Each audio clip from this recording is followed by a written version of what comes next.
പ്രധാനപ്പെട്ട വാർത്ത നെയ്യാറ്റിൻകരയിൽ നിന്ന് സംഭവിക്കുന്നു. അവിടേക്ക് നമുക്ക് വളരെ പെട്ടെന്ന് പോകണം. ഗോപൻ സ്വാമിയുടെ കല്ലറ പൊളിക്കാനുള്ള വിവാദ കല്ലറ പൊളിക്കാനുള്ള നടപടികൾ അവിടെ ആരംഭിച്ചിരിക്കുന്നു. അവിടെ സമാധി സ്ഥലം ഇപ്പോൾ കെട്ടിമറച്ചിട്ടുണ്ടെന്ന വാർത്തയാണ് ഇപ്പോൾ അവിടെ നിന്നും ഷഫീദ് റാവുത്തറും സജോ ദേവസിയും പങ്കുവെക്കുന്നത്. ഷഫീദ്, അപ്പോൾ അവിടെ ഈ കല്ലറ പൊളിക്കാനുള്ള ക്രമീകരണങ്ങളെല്ലാം ഏതാണ്ട് അവസാനിപ്പിക്കുന്നു. അടുത്ത നിമിഷത്തിൽ അത് കല്ലറ പൊളിച്ചു തുടങ്ങുമെന്നാണ് മനസ്സിലാക്കേണ്ടത്.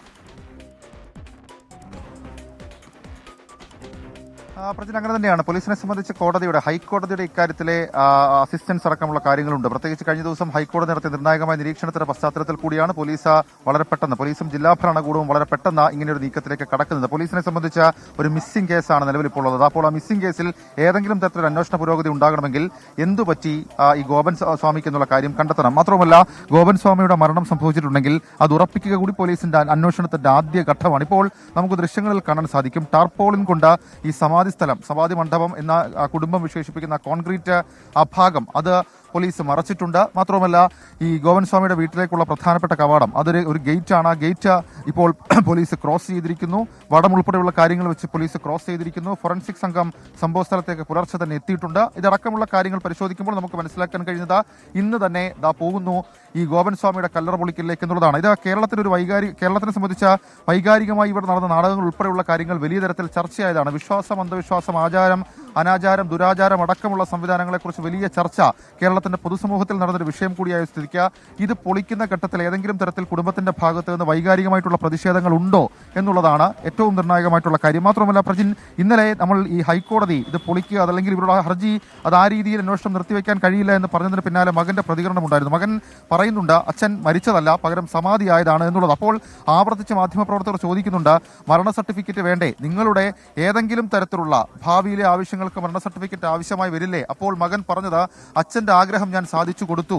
ബ്രഹ്മമുഹൂർത്തത്തിൽ നിലവിൽ ഇപ്പോൾ എല്ലാ പൂജാതി കർമ്മങ്ങളും നിർവഹിച്ചുകൊണ്ട് അച്ഛന്റെ ആഗ്രഹം സബലീകരിച്ചു കൊടുത്തു എന്നുള്ളതാണ് മകൻ ഇന്നലെ പറഞ്ഞ കാര്യം. അപ്പോൾ തന്നെ നമുക്ക് മനസ്സിലാക്കാൻ കഴിയും അവരെ സംബന്ധിച്ച് അവർ പിന്തുടരുന്ന അവരുടെ വിശ്വാസ പ്രമാണത്തിന്റെ ഭാഗമാണ്. പക്ഷേ ഒരു സംഘടിത വിശ്വാസ പ്രമാണത്തിൽ ഏതെങ്കിലും തരത്തിലൊരു ചലഞ്ച് എന്ന രീതിയിലേക്ക് ഇത് വിവക്ഷിക്കാൻ കഴിയില്ല. പലതരത്തിലേക്കുള്ള ചർച്ചകൾ അത് വഴിമാറിവിടാനൊക്കെയുള്ള ശ്രമം പലതരത്തിൽ നമ്മൾ കണ്ടതാണ്. ഇതിന് മുൻപത്തെ ദിവസം ഈ കോൺക്രീറ്റ് ഭാഗം പൊളിക്കാൻ എത്തിയപ്പോൾ വലിയ പ്രതിഷേധം അരങ്ങേറിയിരുന്നു. അതടക്കമുള്ള കാര്യങ്ങൾ അങ്ങനെ നിൽപ്പുണ്ട്. പക്ഷേ ഹിന്ദു ഐക്യവേദി കോടതി ഇടപെടലിന് പിന്നാലെ അവരുടെ നിലപാടിൽ മാറ്റം വരുത്തിയിട്ടുണ്ട്. നിയമപരമായി കാര്യങ്ങൾ മുന്നോട്ട് പോകട്ടെ. നിലവിൽ ഇപ്പോൾ പോലീസ് എടുത്തിരിക്കുന്ന മിസ്സിംഗ് കേസ് അന്വേഷിച്ച് അതിന്റെ ആദ്യഘട്ടത്തിലേക്കെങ്കിലും പോലീസിന് കടക്കണമെങ്കിൽ ഗോപൻ സ്വാമിക്ക് എന്ത് സംഭവിച്ചു എന്നുള്ളത് അറിയണം. മാത്രമല്ല, ഇനി ഈ വിഷയത്തിലേക്ക് വന്നാൽ നിലവിൽ ഇപ്പോൾ ഈ മിസ്സിംഗ് എഫ്ഐആർ ഏതെങ്കിലും തരത്തിൽ മർഡർ എഫ്ഐആർ മാറിയിട്ടുണ്ടോ എന്നുള്ളതാണ്. അതിൽ രണ്ട് കാര്യങ്ങളിൽ ഒരു ധാരണ പോലീസിനെ സംബന്ധിച്ചിട്ടുണ്ടാകണം. ഗോപൻ സ്വാമി എങ്ങനെ മരിച്ചു?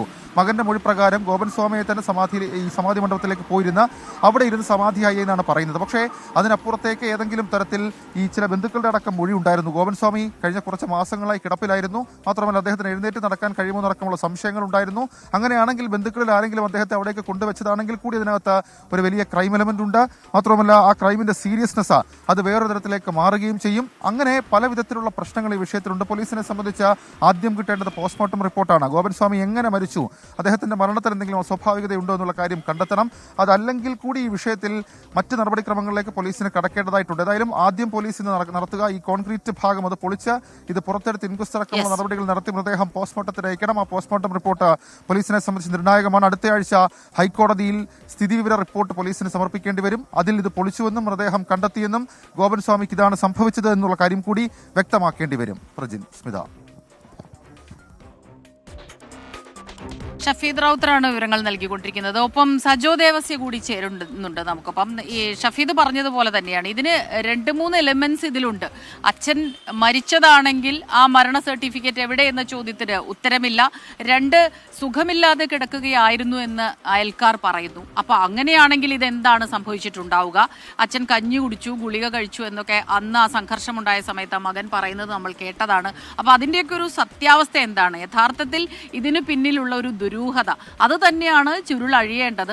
അതെല്ലാവർക്കും അറിയേണ്ടതുണ്ട്. കാരണം ഒരു മരണം നടന്നിരിക്കുന്നു എന്നത് സത്യമാണെങ്കിൽ അത് തന്നെ ഇനിയും സ്ഥിരീകരിക്കേണ്ടിയിരിക്കുന്നു. അങ്ങനെ ഒരുപാട് ചോദ്യങ്ങളുണ്ട്, ഒരുപാട് ദുരൂഹമാണ് കാര്യങ്ങൾ. ഇന്ന് തീർച്ചയായിട്ടും അതിനൊരു ഉത്തരം കണ്ടെത്താൻ നമുക്ക് കഴിയുമോ? എപ്പോഴായിരിക്കും നടപടിക്രമങ്ങൾ തുടങ്ങുക? സജോ.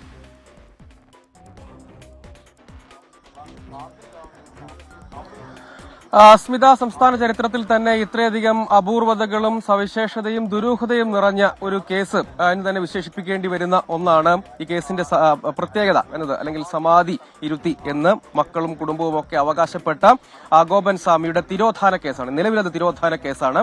ഇനിയിപ്പോൾ അതിനെന്ത് സംഭവിക്കും എന്നത് നമ്മൾ കാത്തിരുന്ന് കാണേണ്ടതാണ്. ആ ദുരൂഹത നീക്കപ്പെടുകയും ചെയ്യണം. അപ്പോൾ ഞാൻ നിൽക്കുന്ന യഥാർത്ഥത്തിൽ ഈ ഗോപൻ സ്വാമിയുടെ വീട് എന്ന് പറയുന്നത് ഈ കാണുന്നതാണ്. ഈ കാണുന്ന ഇവിടെ പോലീസ് ഒരു ബടമൊക്കെ കെട്ടി ഈ ഭാഗത്തെ ഗേറ്റൊക്കെ അടച്ച് അവിടെ ക്രമീകരണങ്ങളിലേക്കും പരിശോധനകളിലേക്കും പോകുന്നുണ്ട്. അധികം താമസിയാതെ തന്നെ ഈ കല്ലറ പൊളിക്കുന്ന നടപടിയിലേക്ക് പോലീസ് കടക്കും. ആ സ്ലാബ് നീക്കി മൃതദേഹം പുറത്തേക്ക് എടുക്കേണ്ടതുണ്ട്. ഇൻക്വസ്റ്റ് നടപടി പൂർത്തീകരിക്കും. അതിനുശേഷം മൃതദേഹം പുറത്തെടുത്ത് പിന്നീട് കൂടുതൽ പരിശോധനയ്ക്ക് വേണ്ടി മെഡിക്കൽ കോളേജ് മോർച്ചറിയിലേക്ക് മൃതദേഹം മാറ്റുന്ന തരത്തിലാണ് ഇപ്പോൾ ക്രമീകരണം ഒരുക്കിയിട്ടുള്ളത്.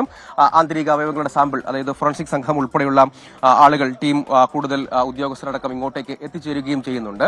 ഈ വീട്ടിൽ നിന്ന്, ആ കാണുന്ന വീടിൽ നിന്ന് ഒരു 50 മീറ്റർ ദൂരെയാണ് യഥാർത്ഥത്തിൽ ഈ സമാധി ഇരുത്തി എന്ന് അവർ അവകാശപ്പെടുന്ന കല്ലറ നിലവിലുള്ളത്. ആ ഭാഗത്തേക്ക് നേരെ കാണുന്നത് ഒരു ക്ഷേത്രമാണ്. ആ ക്ഷേത്രം ഈ ഗോപൻ സ്വാമി എന്ന് വിളിക്കപ്പെടുന്ന വ്യക്തി തന്നെ 2016 സ്ഥാപിച്ചതാണ്. അടുത്ത ആഴ്ച കേസ് പരിഗണിക്കുമ്പോൾ തൽസ്ഥിതി റിപ്പോർട്ട് കോടതിയിൽ കൊടുക്കേണ്ട ആവശ്യമുണ്ടല്ലോ. അപ്പോൾ അതിനുവേണ്ടി നടപടികൾ പൂർത്തിയാക്കുന്നു. അതൊക്കെ അറിയോട് തീരുമാനിക്കേണ്ടത് കേട്ടോ. ഈ മൃതദേഹം ഇവിടെ തന്നെ നടപടികൾ പൂർത്തിയാക്കും, അല്ല മെഡിക്കൽ അത് പറയാൻ പറ്റില്ല, ഡോക്ടേഴ്സ് വന്നിട്ടേ പറയാൻ പറ്റും. എത്ര മണി ടൈം കിട്ടിയിട്ടില്ല, കൃത്യം ടൈം കിട്ടിയിട്ടില്ല.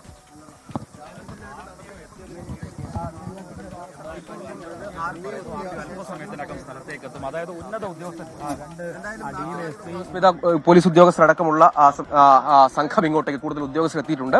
ഏതാണ്ട് ഈ ഭാഗത്തേക്ക് നേരത്തെ കഴിഞ്ഞ ദിവസങ്ങളിലെല്ലാം ഈ നടപടികളിലേക്കൊക്കെ പരിശോധനകളിലേക്കൊക്കെ വന്നപ്പോൾ വൈകാരികമായ പ്രതിഷേധം നേരത്തെ ഹിന്ദു ഐക്യവേദി, ഒപ്പം VSTP അടക്കമുള്ള സംഘടനകളുടെ, അതായത് ഹൈന്ദവ സംഘടനകളൊപ്പം ജാതി സംഘടനകൾ, അങ്ങനെയുള്ള സംഘടനകളുടെ പ്രതിഷേധമുണ്ടായി. ഇവരെ അനുകൂലിക്കുന്ന ആളുകളുടെയൊക്കെ പ്രതിഷേധമുണ്ടായി. അത്തരം ആളുകളൊന്നും യഥാർത്ഥത്തിൽ ഇപ്പോൾ പോലീസിന് വലിയ വെല്ലുവിളി അക്കാര്യത്തിൽ ഇപ്പോൾ ഇല്ല എന്ന് നമ്മൾ കരുതണം. ഈ വീട്ടിൽ ഗോപൻ സ്വാമിയുടെ ഭാര്യ സുലോചനയും മക്കളും അടക്കമുള്ള ആളുകൾ ഈ വീട്ടിലുണ്ട്. അവരും ഇപ്പോഴൊരു വൈകാരിക പ്രതിഷേധത്തിലേക്ക് കടന്നിട്ടില്ല. ഈ ഹൈക്കോടതിയുടെ നിലപാട്, ഹൈക്കോടതി തന്നെ ഇക്കാര്യത്തിൽ തൽസ്ഥിതി റിപ്പോർട്ട് വേണം, ഇക്കാര്യത്തിൽ പരിശോധന വേണം എന്നടക്കമുള്ള നിലപാട് സ്വീകരിക്കും. ആ നിരീക്ഷണത്തോടുകൂടി എല്ലാ കാര്യങ്ങളും ഹൈക്കോടതി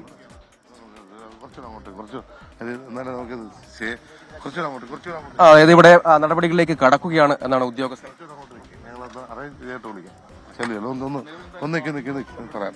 അതാണ്, അതായത് ഇങ്ങോട്ടേക്ക് നടപടികളിലേക്ക് കടക്കുകയാണ്. അതുകൊണ്ട് ഈ ഭാഗത്ത് നിന്ന് നീങ്ങി നിൽക്കുന്ന ഉൾപ്പെടെയുള്ള കാര്യങ്ങൾ അവർ നിർദ്ദേശിക്കുകയാണ്. ആ കാര്യങ്ങൾ, അതായത് ഉടൻ തന്നെ ഇതിലേക്ക് കടക്കുക എന്നതാണ് അവർ ഇപ്പോൾ പോലീസ് ഉദ്യോഗസ്ഥരടക്കം പറയുന്ന ഒരു കാര്യം. അത്തരം പരിശോധനയിലേക്ക് പോകുന്നു എന്നതാണ്. അതായത് നേരത്തെ എല്ലാ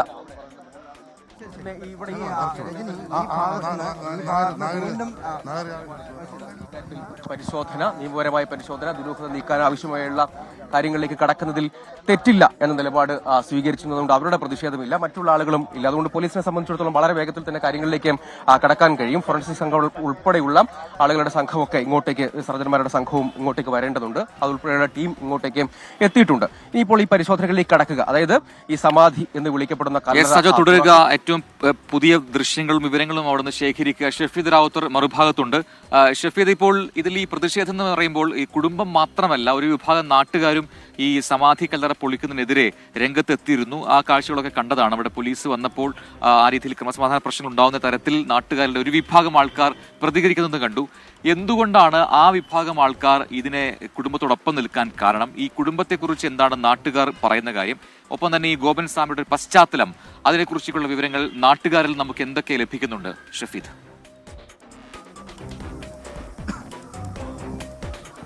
പ്രതിദിനം നമ്മൾ ഇതിനു മുൻപൊരു പ്രതിഷേധം ഇവിടെ അരങ്ങേറുന്നത് നമ്മൾ കണ്ടത് കഴിഞ്ഞ ദിവസമായിരുന്നു. കഴിഞ്ഞ ദിവസം ഈ സമാധി മണ്ഡപം, അതായത് ഈ സമാധി സ്ഥലം, ഈ കോൺക്രീറ്റ് ഭാഗം അത് പൊളിക്കാൻ വേണ്ടി പോലീസ് സംഘം അല്ലെങ്കിൽ RDOയുടെ നേതൃത്വത്തിലുള്ള സംഘം എത്തിയപ്പോൾ അവിടെ ഉണ്ടായിട്ടുള്ള വൈകാരികമായിട്ടുള്ള ചില പ്രതിഷേധം, അതിനെ ചില നാട്ടുകാരുൾപ്പെടെ ഏറ്റുപിടിച്ചത് നമ്മൾ കണ്ടതാണ്. അപ്പോൾ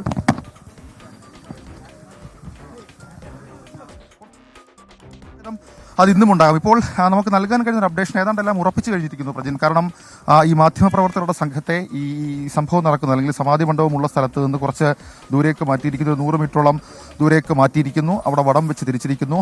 RDO ഉൾപ്പെടെയുള്ള സംഘം ഉടൻ സംഭവ സ്ഥലത്തേക്ക് എത്തിയാൽ പെട്ടെന്ന് തന്നെ പോലീസിന് ഡേ ലൈറ്റിൽ ഇൻക്വസ്റ്റ് അടക്കമുള്ള കാര്യങ്ങളിലേക്ക് കടക്കാൻ കഴിയും. ഒരു 10 മണിക്ക് മുൻപെങ്കിലും ഇത് പൂർത്തിയാക്കി മൃതദേഹം പോസ്റ്റ്മോർട്ടം നടപടികൾക്ക് കൊണ്ടുപോവുക എന്നുള്ളതാണ് പോലീസ് ലക്ഷ്യം വെക്കുന്ന കാര്യം പോലീസിനെ സംബന്ധിച്ച് വലിയ തലവേദനയായ ഒരു സംഭവമാണ്. മാത്രമല്ല ഈ വിഷയത്തിൽ നിയമപരമായി പോലീസ് മുന്നോട്ട് പോയപ്പോൾ വൈകാരികമായി അതല്ലെങ്കിൽ മറ്റു ചില പ്രശ്നങ്ങളടക്കം പേരിൽ അത് തടസ്സപ്പെടുത്തുന്ന കാഴ്ച നമ്മൾ കണ്ടതാണ്. പോലീസിനെ സംബന്ധിച്ചിപ്പോൾ കോടതി അവർക്ക് നൽകിയിരിക്കുന്ന നിർദ്ദേശം അതുണ്ട്. അപ്പോൾ സ്വാഭാവികമാണ് അവർക്ക് ആ രീതിയിൽ ഇതിന്റെ തുടർ നടപടികൾ സ്വീകരിക്കാൻ കഴിയുമെന്നുള്ളതും ഏറ്റവും ശ്രദ്ധേയമായിട്ടുള്ള കാര്യം. മാത്രമല്ല ഇനി നമുക്ക് അറിയേണ്ട ഒരു വിഷയം ഈ കുടുംബം ഇവിടെ ഉണ്ട് എന്നുള്ളതാണ് നമ്മൾ മനസ്സിലാക്കുന്നത്. സനന്ദൻ ഉൾപ്പെടെയുള്ള മക്കൾ ഇവിടെയുണ്ട്. അവരുടെ ഭാഗത്ത് നിന്ന് ഏതെങ്കിലും തരത്തിലൊരു പ്രതിഷേധത്തിലേക്ക് കാര്യങ്ങൾ പോകുമോ എന്നുള്ളത് മാത്രമാണ് നമുക്കറിയേണ്ടത്. ദൃശ്യങ്ങൾ ഇപ്പോൾ നമ്മൾ കാണുന്നത് ഗോപൻ സ്വാമിയുടെ വീട്ടിലേക്കുള്ള വഴിയാണ്. ആ വഴിക്ക് തൊട്ട് മുൻപിൽ പോലീസ് മാധ്യമപ്രവർത്തകരെ അടക്കം അങ്ങോട്ട് പ്രവേശിപ്പിക്കാതെ വടം വെച്ച് മറച്ചിട്ടുണ്ട്. മറ്റെല്ലാ അതായത് ടേബിൾ ഉൾപ്പെടെയുള്ള ഇൻക്വസ്റ്റ് നടപടികൾക്ക് ടേബിൾ ഉൾപ്പെടെയുള്ള കാര്യങ്ങൾ ഇവിടെ ഒരുക്കിയിട്ടുണ്ട്.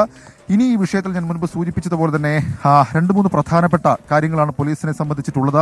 പോസ്റ്റ്മോർട്ടം റിപ്പോർട്ട് അല്ലെങ്കിൽ പോസ്റ്റ്മോർട്ടം കണ്ടെത്തൽ പോലീസിനെ സംബന്ധിച്ച് നിർണായകമായി മാറും. കാരണം എങ്ങനെയാണ് ഗോപൻ സ്വാമിയുടെ മരണം സംഭവിച്ചതെന്നുള്ള കാര്യം അത് ഫൈൻഡ് ഔട്ട് ചെയ്യണം. അപ്പോൾ സ്വാഭാവികമായും അതിനുശേഷമായിരിക്കും പോലീസിനെ സംബന്ധിച്ച് തുടർ നടപടികൾ എങ്ങനെ വേണം. FIRന്റെ സ്വഭാവം മാറ്റണം, അത് ഉറപ്പാണ്. FIRന്റെ സ്വഭാവം മാറും എന്നുള്ളത് ഉറപ്പാണ്. അപ്പോൾ അതടക്കമുള്ള കാര്യങ്ങളിലേക്ക് പോവുക. ഏതായാലും കഴിഞ്ഞ വ്യാഴാഴ്ചയാണ് ഈ സംഭവങ്ങളുടെയൊക്കെ തുടക്കം. അതിനുശേഷം ഇത്രയും ദിവസം നീണ്ട പലതരത്തിലുള്ള സംഭവങ്ങൾ, നാടകീയ സംഭവങ്ങൾ. അതിനൊക്കെ ഒടുവിൽ ഈ വിഷയം ഹൈക്കോടതി കയറിയ ശേഷം പോലീസിനെ സംബന്ധിച്ച് അവർക്ക് അടുത്ത മൂവിനുള്ള സാഹചര്യം അതൊരുങ്ങിയിരിക്കുന്നു. അല്പസമയത്തിനുള്ളിൽ ഈ നടപടിയിലേക്ക് കടക്കും. 2 DYSPമാരുടെ നേതൃത്വത്തിലുള്ള സംഘമുണ്ട്. മാത്രവുമല്ല ഈ ജില്ലാ ഭരണകൂടത്തിലെ ഉദ്യോഗസ്ഥരുണ്ട്. ഫോറൻസിക് സംഘം ഇതിനോടകം തന്നെ എത്തിയിട്ടുണ്ട്. അപ്പോൾ ഉടൻ തന്നെ നടപടി, അത് ഒരു ഡേ ലൈറ്റിൽ ഈ പ്രൊസീജിയേഴ്സ് കംപ്ലീറ്റ് ചെയ്യണം എന്നുള്ളത് കൊണ്ട് മാത്രം, ഇൻക്വസ്റ്റ് കംപ്ലീറ്റ് ചെയ്യണം എന്നുള്ളത് കൊണ്ട് മാത്രം ഉടൻ തന്നെ അതിനുവേണ്ടി കാത്തു നിൽക്കുന്നു എന്നുള്ളത് മാത്രമാണ്. പ്രജിൻ. യെസ്, ഷഫീദ് റാവുത്തറും സജോ ദേവസ്യമാണ് വിവരങ്ങൾ നൽകിക്കൊണ്ടിരിക്കുന്നത്. സജോ ദേവസ്യ തുടരുന്നുണ്ട് മറുഭാഗത്ത്. സജോ, ഇപ്പോൾ നേരത്തെ ചോദിച്ചാണ്, ഇപ്പൊ നാട്ടുകാരിൽ ചിലരൊക്കെ അവിടെ എത്തിയിട്ടുണ്ട് നേരത്തെ തന്നെ. അവരെന്നുള്ള പ്രതികരണങ്ങൾ എന്താണ്? ആരും പ്രതിഷേധങ്ങൾക്കൊന്നും മുതിരുന്നില്ല, കുടുംബങ്ങളൊക്കെ സഹകരിക്കുന്നുണ്ട്. പക്ഷേ അപ്പോഴും ചോദ്യം വന്നത് ഒരു വിഭാഗം ആൾക്കാർ അപ്പോഴും ഈ കുടുംബത്തോടൊപ്പം നിൽക്കുന്നുണ്ട് എന്നുള്ളതാണ്. സമാധി കല്ലറ പൊളിക്കരുത് എന്ന് അവർ ആവശ്യപ്പെടുന്നുണ്ട്. പക്ഷേ ഇന്നലെ ഈ ഹൈക്കോടതിയുടെ ഇടപെടൽ ഉണ്ടായതിനു ശേഷം അവരുടെ നിലപാട് എങ്ങനെയാണെന്ന് അതുകൂടെ അറിയണം അല്ലേ? അതെ, അത് നാട്ടുകാരിൽ അത്തരം പ്രതികരണങ്ങൾ തയ്യാറാണോ സജോ ഈ ഘട്ടത്തിൽ?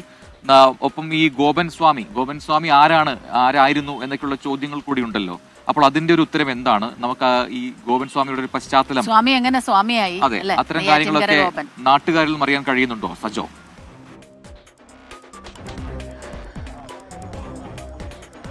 പ്രജനസ്മിത, അക്കാര്യവും കൗതുകമുള്ളതാണ്. അദ്ദേഹം നേരത്തെ തൊഴിലാളിയായിരുന്നു, BMSലും മറ്റുമൊക്കെ പ്രവർത്തിച്ചിരുന്ന ഒരു തൊഴിലാളിയായിരുന്നു. അങ്ങനെ വിവിധങ്ങളായ തൊഴിൽ ചെയ്തിട്ടുണ്ട്. മുൻപ് ഇത് നെയ്യാറ്റിൻകര ആറാലമൂട് എന്ന് പറയുന്ന സ്ഥലമാണ്. നേരത്തെ അദ്ദേഹം മറ്റൊരു സ്ഥലത്തായിരുന്നു. അങ്ങനെ വിവിധങ്ങളായ സാധാരണ തൊഴിലൊക്കെ ഏർപ്പെട്ടിരുന്ന ഒരാളാണ്. ചുമട്ട് തൊഴിൽ, അങ്ങനെയുള്ള വിവിധങ്ങളായ തൊഴിലുകളിൽ ഏർപ്പെട്ടിരുന്ന ഒരാളാണ്. അതിനുശേഷം അദ്ദേഹം ഇങ്ങോട്ട് വരികയും ഇവിടെ സ്ഥലം വാങ്ങി വീട് വെക്കുകയും പിന്നീട് ഒരു ആത്മീയ വഴിയിലേക്ക് തിരിയുകയും ചെയ്ത വ്യക്തിയാണ് അദ്ദേഹം. അതുകൊണ്ട് അദ്ദേഹത്തിന് മറ്റെന്തെങ്കിലും പ്രത്യേക സവിശേഷതകളുള്ള ഒരാളായിരുന്നില്ല, സാധാരണ ഒരു വ്യക്തിയായിരുന്നു. ചുമട്ട് തൊഴിൽ, അതുപോലുള്ള തൊഴിലിൽ ഏർപ്പെട്ടിരുന്ന ആളാണ് അദ്ദേഹം. നേരത്തെ നെയ്യാറ്റിൻകരയിലടക്കം ഈ ട്രേഡ് യൂണിയന്റെ ഭാഗമായിരുന്നു, അതിൽ പ്രവർത്തിക്കുകയും തൊഴിലാളിയായിരിക്കുകയും ചെയ്ത വ്യക്തിയാണ്. പിന്നീടാണ് അദ്ദേഹം ഇങ്ങോട്ടേക്ക് വരുന്നു, ഇവിടെ സ്ഥലം വാങ്ങിക്കുന്നു, പിന്നീട് ആത്മീയ വഴിയിലേക്ക് അടക്കം തിരിയുന്നു. നേരത്തെ ചോദിച്ചൊരു കാര്യം, നേരത്തെ കഴിഞ്ഞ ദിവസങ്ങളിലൊക്കെ പോലീസ് നടപടിയിലേക്കും മറ്റും കടന്നപ്പോൾ സബ് കളക്ടറും ജില്ലാ ഭരണകൂടവും പോലീസും ഒക്കെ വലിയ തോതിൽ പാടുപെട്ടു. അത്തരമൊരു സാഹചര്യം നിലവിൽ ഇവിടെ ഇല്ല എന്ന് എടുത്തു പറയേണ്ടതുണ്ട്. കാരണം പോലീസ് നേരത്തെ തന്നെ ഈ ഭാഗത്തേക്കുള്ള പ്രവേശനം അടക്കം തടഞ്ഞിരുന്നു. ഇതുവഴിയുള്ള ഗതാഗതം അടക്കം നിരോധിച്ച് ഈ ഭാഗത്തേക്ക് മറ്റാരെയും പ്രവേശിപ്പിക്കാതിരുന്നു. മറ്റൊന്ന്, സംഘടനകൾ എന്ന നിലയ്ക്ക് ഹിന്ദു ഐക്യവേദിയും VSTPയുമാണ് ഇവിടെ സ്ഥലത്തെത്തുകയും വലിയ പ്രതിഷേധം നടത്തുകയും ചെയ്തത്. അവർ പിൻവാങ്ങിയിട്ടുണ്ടെന്ന് തന്നെ കരുതണം. ഈ ഘട്ടത്തിൽ അവരില്ല. അതേസമയം ഗോപൻ സ്വാമിയുടെ ഭാര്യയും മക്കളും ആ വീട്ടിൽ തന്നെയുണ്ട്. അവരെയും പോലീസ് പൂർണ്ണമായും നിരീക്ഷിക്കുന്നുണ്ട്. ഏതെങ്കിലും തരത്തിലുള്ള ഒരു വൈകാരിക പ്രതിഷേധത്തിലേക്കോ മറ്റോ കാര്യങ്ങൾ കടക്കാതിരിക്കാനുള്ള ഒരു മുൻകരുതൽ അവർ എടുക്കുന്നു. വളരെ വേഗത്തിൽ തന്നെ നടപടിയിലേക്ക് പോകും എന്ന് ഇതിനകം തന്നെ പറഞ്ഞിട്ടുണ്ട്. ഫോറൻസിക് യൂണിറ്റ് അടക്കം എത്തിയ വാഹനമാണ് ഈ കാണുന്നത്. പോലീസ് സംഘം ഇങ്ങോട്ടേക്കുള്ളൊരു കവാടം, അതായത് ഈ നേരത്തെ ഇവിടെ ഒരു ക്ഷേത്രം 2016 നിർമ്മിച്ചിരുന്നു. അത് ഈ ഗോപൻ സ്വാമി മുൻകൈ എടുത്താണ് ഒരു ക്ഷേത്രം വീടിന്റെ സമീപത്ത് തന്നെ നിർമ്മിച്ചത്. അതിനോട് ചേർന്നാണ് യഥാർത്ഥത്തിൽ ഈ സമാധി മണ്ഡപം എന്നവർ വിളിക്കുന്ന കല്ലറയും ഒരുക്കിയിട്ടുള്ളത്. ആ ക്ഷേത്രത്തോടും ക്ഷേത്രത്തോടും ഒക്കെ തൊട്ടു ചേർന്ന് തന്നെയാണ്. ഈ ഭാഗത്തേക്ക് പൂർണ്ണമായും നിയന്ത്രണം ഏർപ്പെടുത്തിയിട്ടുണ്ട്. വലിയ പോലീസ് സന്നാഹത്തെയും വിന്യസിച്ചിട്ടുണ്ട്. അതുകൊണ്ട് ഇപ്പോൾ ഒരു പ്രതിഷേധം അല്ലെങ്കിൽ ഒരു സംഘർഷ സാഹചര്യം എന്നതില്ല. പക്ഷേ ഈ കേസിന്റെ ഒരു സവിശേഷത, ഇതൊരു നിലവിലൊരു തിരോധാന കേസാണ്. നേരത്തെ, അതായത് നമുക്ക് ഈ ദൃശ്യങ്ങളിലേക്ക് പോകാം. അതായത് വ്യാഴാഴ്ച രാവിലെയോടുകൂടി അദ്ദേഹം നടന്ന് സമാധി പീഠത്തിൽ, അവർ പത്മപീഠം ഋഷിപീഠം പീഠം എന്ന് വിളിക്കുന്ന സമാധി പീഠത്തിലേക്ക് നടന്നുപോയി എന്ന് പറയുന്നു. അതിനുശേഷം ചടങ്ങുകൾ, ആചാരപരമായ ചടങ്ങുകൾ പൂർത്തീകരിച്ച് സമാധി ഇരുത്തി എന്നാണ് പറയുന്നത്. പിന്നീട് വെള്ളിയാഴ്ച ഈ കാണുന്ന പോസ്റ്ററാണ്, വീടിന് സമീപത്ത് ഒരു 3-4 പോസ്റ്ററുകൾ ഇവിടെ പതിച്ചിട്ടുണ്ട്. ഈ കാണുന്ന പോസ്റ്ററാണ് കുടുംബം ഇവിടെ സ്ഥാപിച്ചത്. അപ്പോഴാണ് ഇത് നാട്ടുകാർ ഈ വിവരം അറിയുന്നത്, ഇത്തരം ഒരു സംഭവം ഉണ്ടായി എന്നറിയുന്നത്. ഇതാണ് ആ പോസ്റ്റർ. വീടിന്റെ മുൻപിലുള്ള ഗേറ്റിലൊന്ന്, ഇവിടെ ഒന്ന്, മുകളിലേക്കുള്ള ഭാഗത്തടക്കം ഒട്ടിച്ചിട്ടുണ്ട്. ഇതാണ് ഈ പോസ്റ്ററോട് കൂടിയാണ് അതിങ്ങനെ സമാധിയായി, ബ്രഹ്മശ്രീ ഗോപൻ സ്വാമി സമാധിയായി എന്ന നിലയ്ക്ക് ഒരു പോസ്റ്റർ പതിക്കുന്നു. അത് ഈ കുടുംബം ഈ പോസ്റ്റർ പതിച്ചതിന് ശേഷമാണ് ഈ വിവരം യഥാർത്ഥത്തിൽ, അതായത് ഈ നടക്കുന്നത് 11 മണിക്ക് അദ്ദേഹം നടന്നുപോയി അവിടെ ഇരുന്നു എന്ന് പറയുന്നു. പിന്നീട് ചടങ്ങ് പൂർത്തീകരിച്ച് പുലർച്ചെ 3 മണി വരെ അത് നീണ്ടു. 50 മീറ്റർ ദൂരം പക്ഷെ അദ്ദേഹം കിടപ്പിലായിരുന്നു എന്നാണ് നാട്ടുകാർ ആരോപിക്കുന്ന. അവർ പറയുന്ന ഒരു കാര്യം, അതിലൊക്കെ വ്യക്തത വരേണ്ടതുണ്ട്.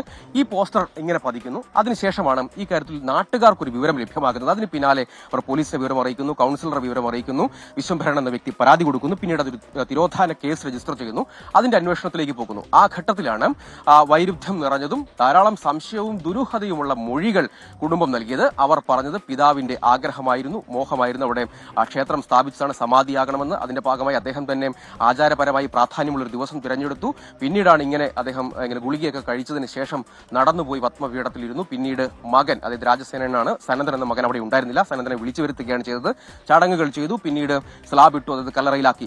അങ്ങനെയെങ്കിൽ ഇപ്പോഴതൊരു തിരോധാന കേസാണ്. ഇപ്പോൾ പോലീസിന്റെയും നാട്ടുകാരുടെയും ഒക്കെ ഒരു സംശയം, അങ്ങനെ ഒരു തിരോധാന കേസ് മാത്രമായി അത് തീരില്ല, പകരം അതൊരു കൊലപാതക സാധ്യതയിലേക്ക് വിരൽ ചൂണ്ടുന്ന സംശയം അവർ പങ്കുവെക്കുകയും ചെയ്യുന്നു. അതേതായാലും പരിശോധനയിലേക്ക് വരട്ടെ. മൃതദേഹം പുറത്തെടുത്ത്, അതിനുള്ളിൽ ഉണ്ടെങ്കിൽ പുറത്തെടുത്ത് ഇൻക്വസ്റ്റ് പൂർത്തീകരിച്ച് പിന്നീട് പോസ്റ്റ്മോർട്ടം വേണം. ആന്തരിക അവയവങ്ങളുടെ സാമ്പിൾ ശേഖരിച്ച് രാസപരിശോധനയ്ക്ക് അയക്കണം. ഈ റിപ്പോർട്ടുകൾ ലഭ്യമാകുമ്പോൾ തന്നെ ഏറെക്കുറെ കാര്യങ്ങളിൽ ഒരു വ്യക്തത വരും. മറ്റൊരു സംശയം ഉണ്ടായിരുന്നത്, ഈ കാണുന്ന പോസ്റ്റർ എപ്പോഴാണ് അടിച്ചത്? അത് ഈ ചടങ്ങുകളിലേക്ക് കടക്കുന്നതിന് മുൻപാണോ ഈ പോസ്റ്റർ ഒട്ടിച്ചത്? ചടങ്ങുകൾ പൂർത്തീകരിച്ച് നേരെ ഒട്ടിക്കുകയായിരുന്നു എന്നതടക്കമുള്ള ഉണ്ട്. ഇപ്പൊ ഇവിടെ തന്നെ നമുക്ക് കാണാം, ഈ സ്വാമി എന്നുള്ളതിൽ ഒരു അക്ഷരപ്പിശകൊക്കെ കാണുന്നുണ്ട്. അപ്പോൾ അത് എപ്പോഴാണ് ഈ പോസ്റ്റർ അടിച്ചതെന്നൊക്കെ കാണണം. ഇവിടെ ഈ തൊട്ടപ്പുറത്ത് നേരത്തെ വീടിനോട് ചേർന്ന് തന്നെ ക്ഷേത്രം ഉൾപ്പെടെ സ്ഥാപിച്ചതാണ്. അതുകൊണ്ട് ഇതെല്ലാം ആചാരപരമാണ്, വിശ്വാസത്തിന്റെ ഭാഗമാണെന്നൊക്കെ അവർ വിശദീകരിക്കുന്നുണ്ട്. പക്ഷെ അപ്പോഴും നേരത്തെ മുൻപ് ഈ സമാധിയുമായി ബന്ധപ്പെട്ട ധാരാളം കാര്യങ്ങൾ നമുക്കറിയാം. പക്ഷെ ഇതുപോലെ ദുരൂഹതകൾ നിറഞ്ഞ, സംശയങ്ങൾ നിറഞ്ഞ, ഞെട്ടിപ്പിക്കുന്ന സ്വഭാവങ്ങളുള്ള, സവിശേഷതകളുള്ള ഒരു കേസ് മുൻപുണ്ടായിട്ടില്ല. നേരത്തെ ആചാരപരമായ പ്രത്യേകതകൾ, വിശ്വാസം എന്നതടക്കമുള്ള കാര്യങ്ങൾ പറഞ്ഞു. ഒരു ഘട്ടത്തിൽ ഇതൊരു കമ്മ്യൂണൽ സ്വഭാവത്തിലേക്ക് പോലും അവർ വാദമുഖങ്ങൾ കൊണ്ട് നിരത്താൻ ശ്രമിക്കുന്നതൊക്കെ നമ്മൾ കണ്ടു. പക്ഷെ അതിനൊന്നും ഇവിടെ പ്രസക്തിയില്ല. കാരണം ഇവിടെ രാജ്യത്തെ നിയമപ്രകാരം ഈ കാര്യത്തിൽ എന്താണ് സംഭവിച്ചതെന്ന കാര്യത്തിൽ വ്യക്തത വരുത്തിയേ മതിയാകും. അതാണ് കുടുംബത്തിന്റെ ഹർജി ഹൈക്കോടതിയിൽ എത്തിയപ്പോൾ ഹൈക്കോടതിയും ഇക്കാര്യത്തിൽ വിശദീകരിക്കാൻ ശ്രമിച്ച ഒരു പ്രധാനപ്പെട്ട കാര്യം. അതായത് ഇക്കാര്യത്തിൽ നിയമപരമായ പരിശോധനകൾ ഉണ്ടാകണമെന്ന നിലപാട് തന്നെ സ്വീകരിച്ചു. അതിൽ തർക്കത്തിന് അടിസ്ഥാനമേ ഇല്ല. ഇനിയിപ്പോൾ കേസ് വീണ്ടും പരിഗണിക്കുന്ന വേളയിൽ സ്റ്റേറ്റ് അഥവാ പോലീസ് തൽസ്ഥിതി റിപ്പോർട്ട് കൊടുക്കണം. അതായത് എന്താണ് ഇക്കാര്യത്തിൽ പരിശോധനയിൽ നിന്ന്, അന്വേഷണത്തിൽ നിന്ന് കണ്ടത് എന്നത്. നേരത്തെ അതിന്റെ ദുരൂഹത നീങ്ങാനുള്ള നടപടികളിലേക്ക് ഇപ്പോൾ പോലീസും കടന്നിരിക്കുന്നു എന്നാണ് മനസ്സിലാക്കേണ്ടത്.